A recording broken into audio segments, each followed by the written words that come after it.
There we go. My picture wasn't on yet. I hadn't pressed the button to bring it in. Okay, we're live. Wait a few minutes for all the various people to catch up with us here. As I'm making my bagel. As you're making your bagel, yes. Okay. Bagel, fine. Aha! I see we've got somebody in with us here. Which is it? I don't know who it is. Two somebodies. They're starting to join us. Let's see. Go to comments here. Feel free to throw your name out if you want, if you're here with us. You don't have to. It can be anonymous. We'll get started in just a minute here. Just wanted to get it up and running so people could find it.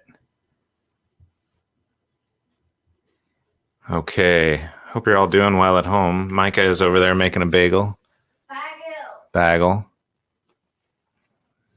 Zoe, I don't know what Zoe's doing. Allie is working on her math. And Krista is on the internet. So. To the internet and beyond. And the bunny's out in the yard. What are you all up to today? What are you working on? I have a wired connection now, so we'll see if that helps us when we get to the reading to not get so much lag. Or as Dr. Awesome was saying yesterday, I won't have to sound like a robot. Okay. We'll go ahead and get started here. Well, I guess it's just 1 o'clock. We'll give it just 30 more seconds here. And we'll get started. It's only 12:59. I'll tell you when It's only 12:59, not according to my watch. It's 12:59. I'll tell you when it's 1. It's 1 o'clock. Nope, it's 12:59. It's 12:59, huh? Are you going to come say hello or what? It's 1. Okay. Are you going to come say hi or not? I'm still making my bagel. You're still making your bagel. Okay. Well, here we go. We'll get started. So, I told you yesterday that on Friday we're going to have David Levine, the author of the Arabella of Mars trilogy, with us, which I had not read. I still have not read the whole trilogy, but I started reading the first book last night, and it's great. It's so good. It starts with this 16-year-old girl named Arabella who's living on Mars in the 1800s. And yeah, it's great. And it's all about this young girl who lives on Mars. Her family's part of like a British colonial. Hey, there's Micah. Group that they have a farm or something on Mars, and there's like air between Mars and Earth. So they use these like boats basically to go between them. It's pretty cool. Yeah, I really enjoyed it. I just read the first 3 or 4 chapters last night. So pretty excited to have David with us. Look, Grace is here. We're here and can't wait for chapter 2. I missed Grace and the family yesterday. The Reeve family, I basically grew up with. So literally my oldest friends. And then, of course, here's Micah. I'm her oldest friend. No. I don't know if you remember Erin. She says that you're a trip. I know. You do know. You saw it already. What does that mean? Just means you're funny. You're a fun person. Hi. All right, she's gone. There we go. Okay, for those who weren't here yesterday, I don't want you to feel left out. So what happened yesterday in the Crescent Stone was that we were introduced to Madeline Oliver, a young teenager with a breathing illness. And she was out in her mother's garden and had like an attack. She couldn't move or breathe very well. And an old woman, a strange old woman she'd never seen before, who called herself the Garden Lady, came up and offered her some favors and some advice in exchange for some just like weird garbage from the backyard, like bottle caps and things. But she wouldn't call for help for Madeline. And so at the end of the chapter, Madeline was still gasping for breath and heard her mother and others coming to help her. So here we go. We'll start on chapter 2 of the Crescent Stone. This chapter is called Darius, which she mentioned Darius right? In the last chapter, she said that she had turned off her phone because she had made decisions about interacting with him, that he needed to live his life and she needed to finish hers, and she didn't want him spending a lot of time on her. So this is chapter 2, Darius. It says this: love comes hand in hand with joy, from Ronaldo the Wise, a Skim legend. So every chapter has a little epigram at the top, and that's this one's. Micah doesn't read the epigrams. You don't have to either. So here we go. Chapter 2, Darius. Madeline used to sing.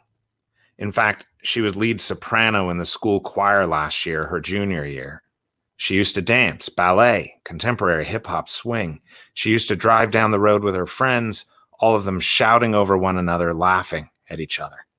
She used to run track, her specialty being the marathon runs, where she could pace herself and feel her legs moving like pistons, her arms like pendulums, her whole body like the gears of a clock, ticking off the seconds to the finish line with precision. She had gone to state last year. She used to drive herself to school. She used to walk upstairs to her bedroom without stopping to catch her breath, clinging to the banister like a sea star, suction cupped to a black rock. She used to be able to breathe. I arranged your ride to school today, Mom said, her mom making it clear this was a final decision. Madeline had used a similar tone of voice when her parents tried to get her to stop going to class. Stay home, they said. You're too sick, they said. But when she did stay home, her parents didn't. Dad had work, Mom had activities, and Madeline ended up in bed, hacking her lungs out, sweating through her sheets, lonely and miserable. Her mom took a cup of steaming coffee from Sophia and leaned against the kitchen counter, brushing an invisible speck of lint from her ice blue athletic top. I thought you would take me, Madeline said. She had taken her inhaler 15 minutes before, and for the next 30 minutes or so, she should be able to breathe with relative ease. It was like pushing water in and out of her lungs, but at least the air moved. Sophia had made pancakes this morning, Madeline's favorite. Madeline had barely touched them. Like it or not, she wasn't well, and the thought of trying to rally the energy to pretend she was, while her friends drove her to school blaring music and trying to cheer her up, she didn't want that today. A silent, uncomfortable ride with her mom would be better. I have badminton this morning. Of course. Mom wore her pleated white badminton skirt, her platinum hair pushed back just so with a white headband. I can set up my own rides then. It's not far for Ruby. Her mother raised her eyebrows. It's 15 minutes out of her way. I texted Darius. Mom, it's not right the way you've been avoiding him. Why the sudden concern for Darius? Mom tapped her nails against her mug, taking another sip before saying, You dated the boy for over a year and then dropped him without an explanation. He deserves better than that. Without an explanation? Who told you that? People talk, Madeline. Your friends were worried, and they mentioned it to me, poor boy. He was always good for you. You should spend more time with him. You don't even like him. Mom shook her head. Not true. Oh yeah? Then why the big sit-down in the living room before prom? Mom's lips pressed together, making fine lines branch along her mouth. She always did that when she was done with a conversation. He'll be here in 10 minutes. She blew on her coffee and shook her head. I'll see you after school. As her mother walked from the room, Madeline shouted, Dad's exact words were, he won't provide for you the way you're accustomed to. If that was meant to convey approval, I missed it. She hadn't raised her voice like that in a while, and it cracked, followed by a deep-chested cough. She put her hands flat on the counter and tried to relax. Sophia put a hot mug in front of Madeline. Steam infused with lemon and honey wafted to her. Sophia's gentle hand brushed her shoulder. For your breathing, she said, and then she was off cleaning the breakfast dishes. Thank you, Madeline muttered. Sophia had a way of smoothing everything over in this house. The drink was warm and soothing, and Madeline told herself it worked, but reflecting on the conversation made her angry. There was no way one of her friends had told her mom anything about the breakup. Most of her friends barely checked on her now. It was hard to be friends with the dying girl. Oh, they responded to texts. Most of them did anyway. But she couldn't imagine any of them sitting down with her mom to talk about Madeline's dating life, or lack thereof. What did her mom know about Darius anyway? Next to nothing. Madeline had dated him for over a year, and her mom hadn't shown a moment's interest. Now she was setting up a carpool with him? Whatever she was up to, it was infuriating. Madeline's backpack was by the door, probably also Sophia's doing. Everyone treated her like an invalid, which she basically was, but it still made her angry. Her mom made her angry. Embracing reality made her angry. She should stay home. That was reality. She shouldn't wander in the garden alone. That was reality. She shouldn't have a boyfriend. That was reality. It wasn't fair to Darius to ask him to walk this road with her. It wasn't fair to keep him tied to her like an anchor. Breaking up with him had been an act of love, a way to set him free from her illness, and now her mom was trying to undo that. She waited by the door so Darius wouldn't have an excuse to come in. His beat-up black Mustang pulled into the driveway, and he jumped out to come get her at the door. He moved like an ice skater, the ground rolling away beneath him like a moving walkway. Today he wore jeans and a button-down shirt with his Letterman's jacket tossed over it. She knew the button-down shirt was for her. She had told him on their first date that wearing something other than a t-shirt might show he was at least a little bit excited. She had met Darius in track. He was beautiful, with dark skin and an angular face. He kept his hair short. She could tell he had probably shaved it the night before, and when he smiled, it was like the sun rising. That wasn't the reason she had started dating him, though. It was because of the day she'd turned her ankle during track, and he had noticed and turned back for her. She'd told him, keep running. It was no big deal. She was all right. He told her they were a team, and he needed a breather anyway. He'd walked beside her, gotten her back to the coach, stayed there while they put on the ice, made sure she was okay, and checked in with her the next day. After that, he was checking in on her every day. It started with the ankle, but from there he wanted to know how she was doing in class, with her parents, her friends, with life in general, and pretty soon they were texting, calling, laughing, deep into each other's lives. She asked him about his cousin Malik, who was away at college. Darius helped her think through how to respond to her parents when they were being difficult. And when her breathing trouble started and her mom took her to the doctor, Darius offered to come. Madeline's mom said no, it wasn't right for a stranger to come to a doctor's appointment, and anyway, it was probably just a little infection. But when she and her mom came out into the hospital parking lot after the appointment, Darius was leaning against his car reading a book, his cell phone in hand. He grinned and put the phone to his ear. Call me. Saying goodbye had been hard. It was the right thing to do, but it was impossible. And now here he was on her front porch, beaming. He reached for her backpack. Madeline flinched away. I'm not broken. She winced. She hadn't meant to come across like that, but seeing him here, there was a gravity there, a desire to come back together, and she couldn't allow that. It would be too hard on him, too painful for her. I know, he said and bowed with a flourish, but I am a gentleman. She smiled despite herself. She debated for a moment, then unslung her bag and let him carry it. How's your breathing? He asked, once they were settled in the Mustang and he was backing toward the road. Terrible. How did Mom get your number? He shrugged. How does your mom always get whatever she wants? Called the principal, maybe. He tapped his hands against the driver's wheel. Listen, has your mom told you she's been calling me the last month or so? What? No? He raised a hand. Don't be mad. She's worried. Ever since since we broke up. He glanced at her, then back to the road. Worried that you've given up. Madeline watched the neighborhood spin past. Her parents had made it clear they didn't like Darius. What they hadn't made clear was why. Dad said he wouldn't make enough money, but that was years away, and what did he know? She and Darius were getting the same education after all. He had grades nearly as good as hers, and if she wasn't in honors classes, his GPA might even be higher than hers. She didn't know if it was because they were both 17, or because Darius was black, or because he was at her private high school on a scholarship, but something about him didn't meet Mom and Dad's approval, and now Mom was texting him to check up on her. She gritted her teeth. Mom would hear about this when she got home, and worried she had given up. She hadn't given up. She was embracing reality. That was part of the stages of terminal disease, right?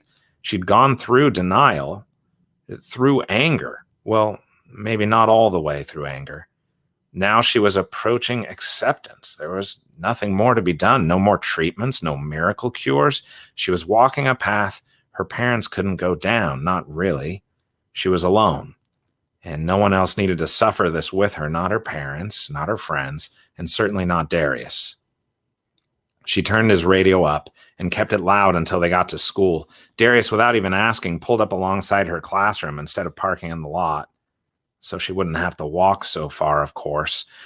She didn't know how to explain to him how infuriating she found his thoughtfulness, especially when she was already mad at him. She knew it wasn't his fault. Everything made her angry, and she knew he wouldn't understand if she tried to explain. The car chugged to a stop and the radio fell silent. Darius stared out the windshield. She knew that look. He was gathering his thoughts, trying to find words. She put her door on the door handle, but despite herself, she paused.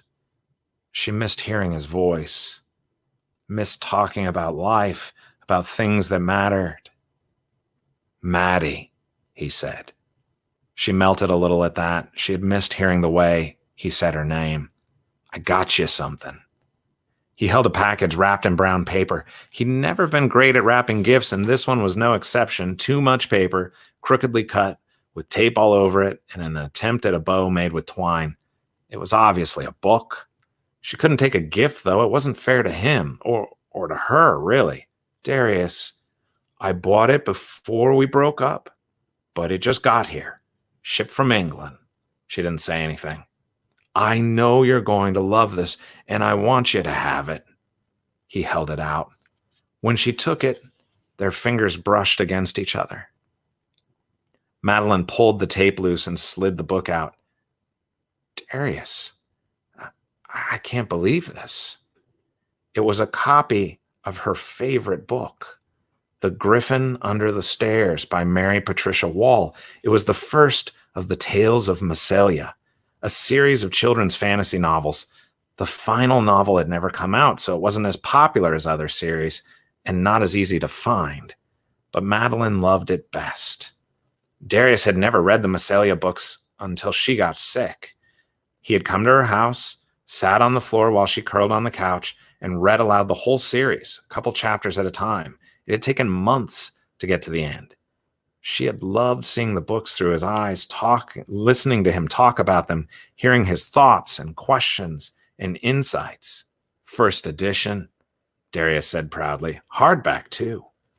She ran her hand over the cover. It had been released in 1974, and the picture on the front was of a griffin crouched under a stairway, two children standing to the sides, stepping back in surprise. Ivy grew up around the outside of the picture, and the whole illustration had the look of a wood block print. Her anger drained away. She couldn't believe it. She had always wanted a first edition, though she had never mentioned it to anyone, not even Darius. Holding it in her hand now, feeling the texture of the cover, the weight of the book, seemed almost miraculous, like maybe things that were impossible could happen. She didn't know what to say. She settled for, Darius, thank you so much. Then before the emotion choked off her words, she asked, where did you find this? He grinned. I started calling bookshops in the UK, little places that didn't put their books online. She flipped open the book, shocked by the crispness of the pages. It looks like no one has ever read this copy, she said, like it's untouched by human hands. Nah, Darius said. Look at the title page. She looked from him to the book, then back at him. It couldn't be. She turned the first page, a blank one, and there it was. The name Mary Patricia Wall was written in a neat, curved script, in black ink, just beneath her typeset name. Mary Patricia Wall had held this book in her hands, had put her fingers on these pages to keep them open. Tears cascaded down her face, and she couldn't keep away from Darius anymore, couldn't pretend, even for his own good, that she didn't want to be with him. She let his gravity pull her in, leaning into his embrace, and he didn't say anything, didn't ask for anything, just wrapped his arms around her and let her cry. She cried for his thoughtfulness, for thankfulness to have someone who knew her so well, for fear of what was to come. She cried because she was angry and sad and afraid and loved and so tired. There was no way out, no solution to her illness, but at least there was this, a moment of loving human touch, a gift from someone who knew her well. The warning bell for first period rang. The crying set off a minor coughing fit. She sat up, bracing herself on the dashboard. Darius put a comforting hand on her shoulder. When it passed, she wiped her eyes with her sleeve and slipped the book into her backpack. There must be something better. I know it in my heart, Darius said, quoting a line from the book. The main characters, siblings, Lily and Samuel, are standing at the space beneath the stairs, and the wall has fallen away, and there's a swirling of color in the space. The griffin has disappeared into it and beckons Lily and Samuel to follow.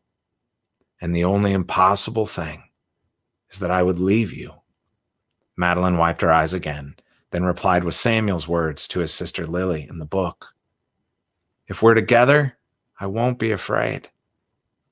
Lily's next line was, then take my hand, Samuel, and let us see what beautiful things await. But before Darius could say it, Madeline took his hand and squeezed, and before she could stop herself or think about it, what it meant or what the consequences might be, she leaned toward him and kissed his cheek.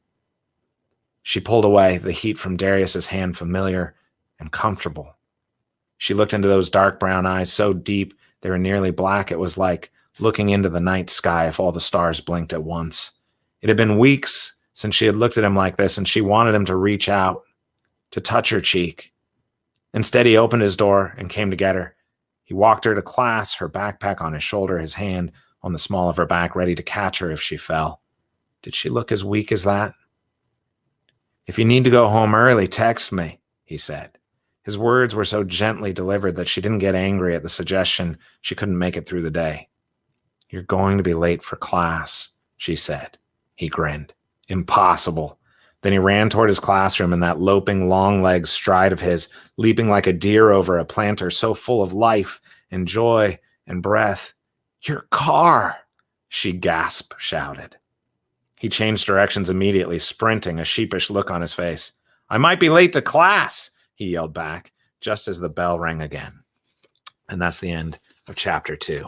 So tomorrow is chapter 3, where we're going to meet the next of Madeline's dear friends that's going to be on this journey with her, who I think you'll enjoy a great deal. He's one of the main characters in the book. But that was Darius, who plays a really big role in this trilogy that's to come. So I want to remind you all, please feel free to put some questions or comments in here if you like. And don't forget, Friday, we're interviewing David Levine about his Arabella of Mars trilogy, which I started yesterday, and it's great. I'm so excited to get some time with David. I think you'll enjoy that.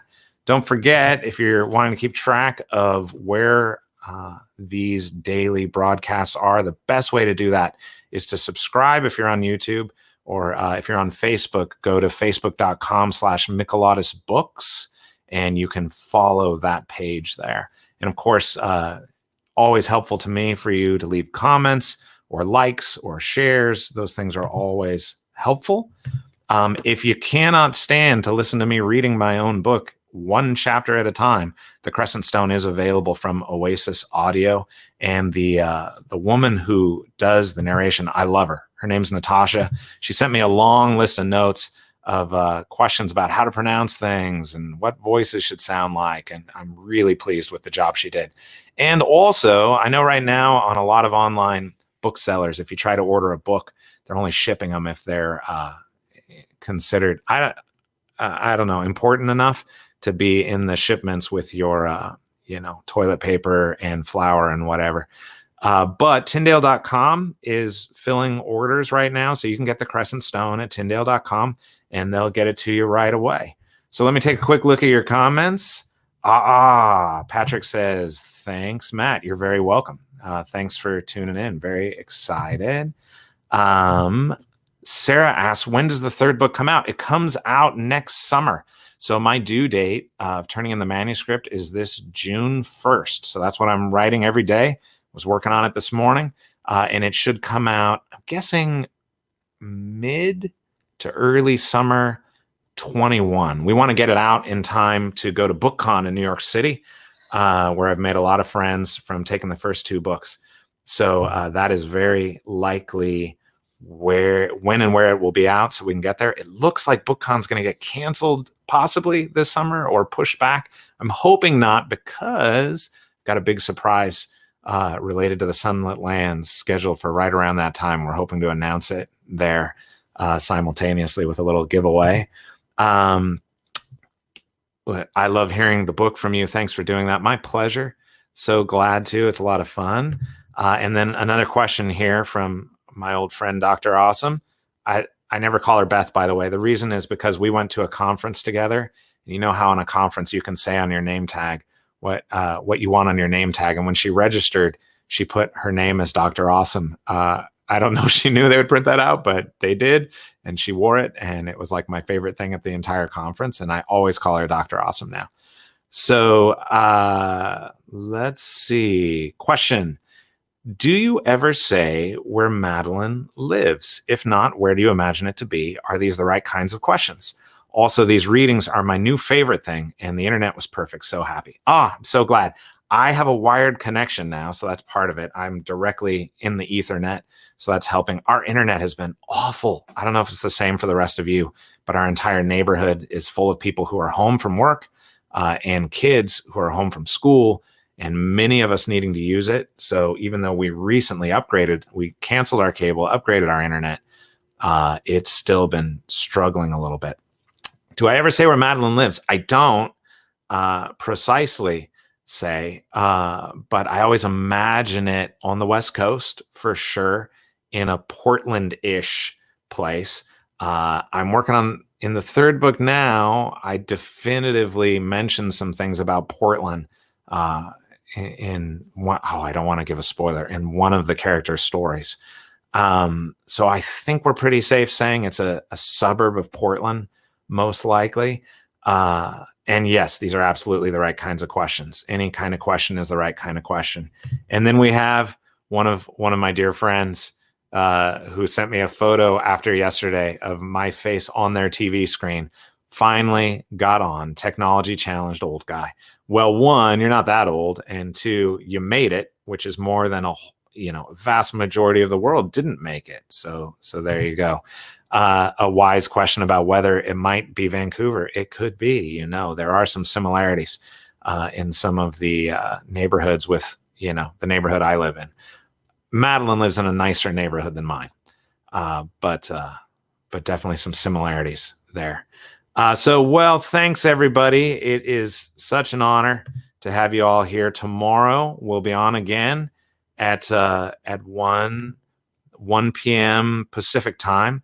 Look forward to it. That's chapter 3 tomorrow, which is Partners, which will take place in the most wonderful place for a high school book to include, which is chemistry class. So I'll see you tomorrow at chemistry class. Thanks for joining. Don't forget to comment, like, and share, and I'll talk to you tomorrow.